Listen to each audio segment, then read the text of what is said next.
এত লোভ কেন তোমার? বাপ বাড়ি কি কিছু খাওনি নাকি? সারাক্ষণ শুধু খাই খাই করো কেন তো? ফ্ল্যাশব্যাক। এই বৌমা, আজকে বাসায় মেহমান আসবে, তাই সিমাই রান্না করে রাখলাম, এর থেকে যেন খেও না, বুঝছো? যদি মেহমান খেয়ে যদি বাসে তাহলে পরে খেয়ে নে। ফ্রিজে রেখে দিচ্ছি তাহলে। আম্মা, মেহমান তো চলে গেছে, অল্প একটু সিমাই আছে, না খাইলে নষ্ট হয়ে যাবে না। চলেন ওইটা আপনি আর আমি খাই। না না না, ওটা উঠায় রেখে দাও, রাত্রে তোমার শ্বশুর আসলে ওটা দিবা। আম্মা, সিমাই ফেলাই দিচ্ছেন মনে হচ্ছে।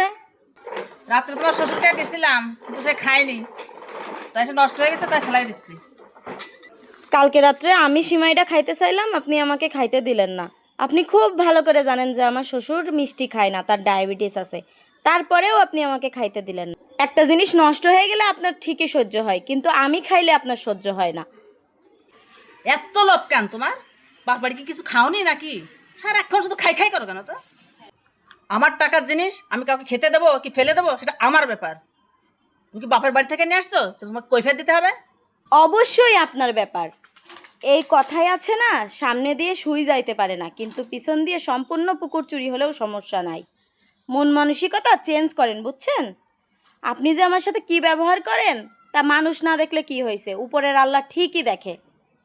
মা বলে ডাকলেই কেউ মা হয়ে যায় না। আমাদের সমাজে এখনো এমন কিছু শাশুড়িরা আছে যারা জোয়ান বয়সে ছেলের বউর সাথে খুবই খারাপ ব্যবহার করে। ভিডিওটি শেয়ার করে সবার মাঝে ছড়িয়ে দিন।